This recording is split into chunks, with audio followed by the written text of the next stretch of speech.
Azurvire from the lost continents of Mu or Atlantis, appearing on our modern streets, would have seemed no stranger, no more different from others, than the man who called himself Conrad Elkins. And yet I have always found it difficult to define, even in my own thoughts, the many elements which serve to constitute this strangeness.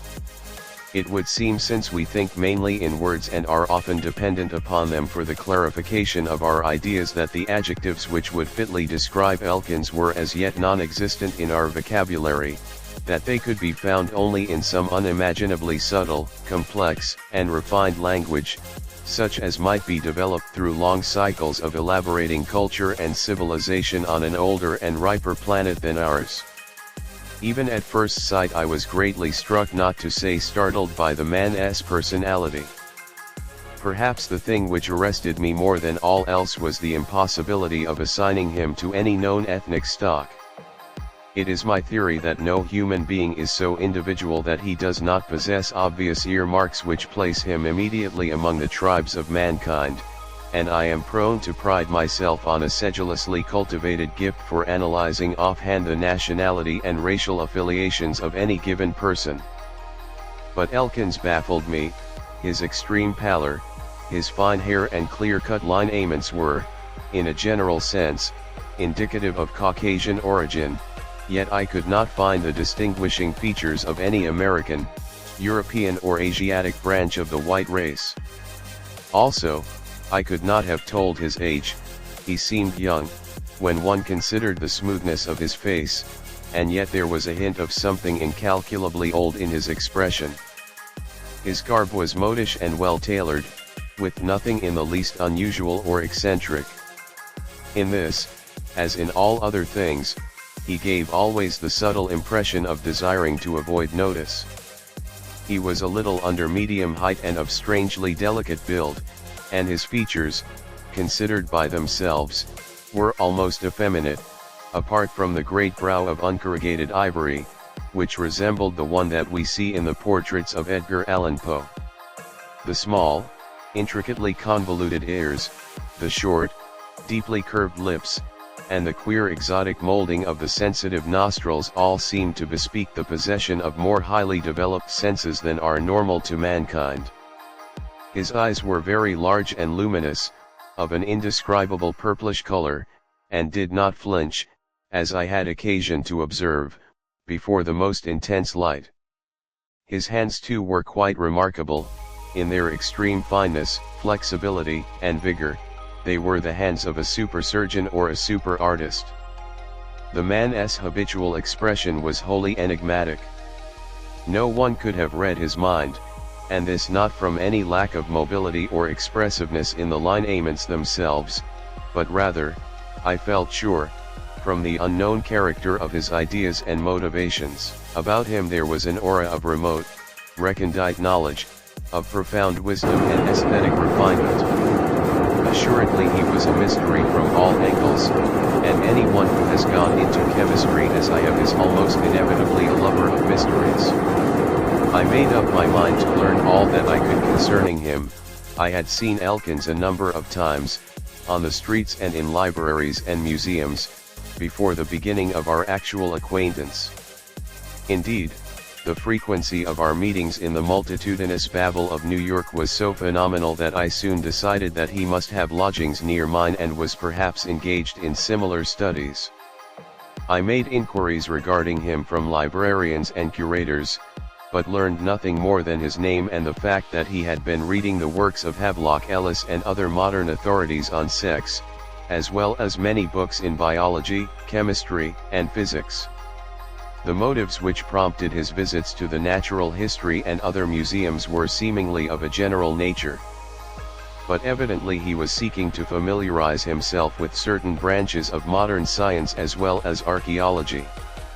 Being myself a student of chemistry, who had given nearly a decade of collegiate and postgraduate effort to the subject, and also several years of independent work and experimentation in my laboratory on Washington Square, my curiosity was touched with fraternal interest when I learned of Elkins' studies. Others than myself, I found, had been struck by the man's appearance, but no one really knew anything about him. He was extremely taciturn, volunteering no information whatever regarding himself, though impeccably polite in all his dealings with others. Apparently he desired to avoid making friends or acquaintances, a far from difficult procedure in any large city. Yet oddly enough I did not find it hard to know him, which, as I later learned, was due to the fact that Elkins had somehow conceived an interest in me and also was well aware of my interest. I came upon him one May afternoon as he was standing in the Natural History Museum before a case of artifacts from the mounds of the Mississippi Valley. To all appearance he was deeply absorbed. I had made up my mind to address him on some pretext or another, when suddenly he forestalled me. "Has it ever occurred to you," he said in a grave, finely modulated voice, "how many civilizations have been irretrievably lost, how many have been buried by deluge, glacial action, and geological cataclysm, and also by profound social upheavals with their subsequent reversions to savagery, and do you ever think that present-day New York will sometime be as fragmentary and fabulous as Troy or Zimbabwe, that archaeologists may delve in its ruins, beneath the sevenfold increment of later cities, and find a few rusting mechanisms of disputed use, and potteries of doubtful date, and inscriptions which no one can decipher? I assure you, this is not only probable but certain. The very history of America, in some future epoch, will become more or less legendary, and it would surprise you to know the theories and beliefs regarding the current civilization which will someday be prevalent." "You speak as if you had some inside information on the subject," I replied half jestingly.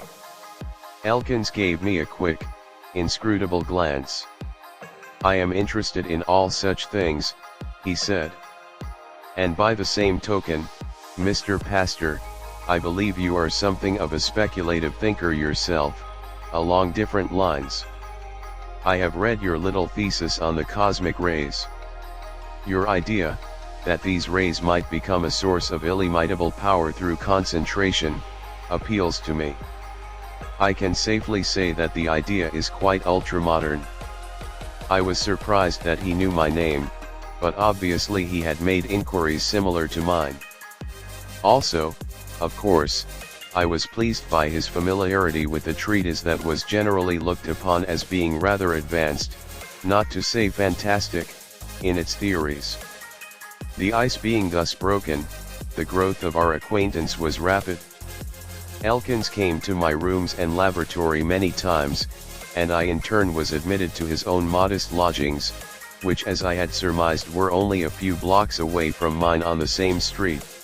A score of meetings, and the development of a quasi-friendship, left me as fundamentally ignorant concerning Elkins as I had been at first. I do not know why he liked me. Perhaps it was the universal human need of a friend, inescapable at all times and in all places. But somehow the half-affectionate air which he soon adopted toward me did not make it any easier to ask the personal questions that seethed within me.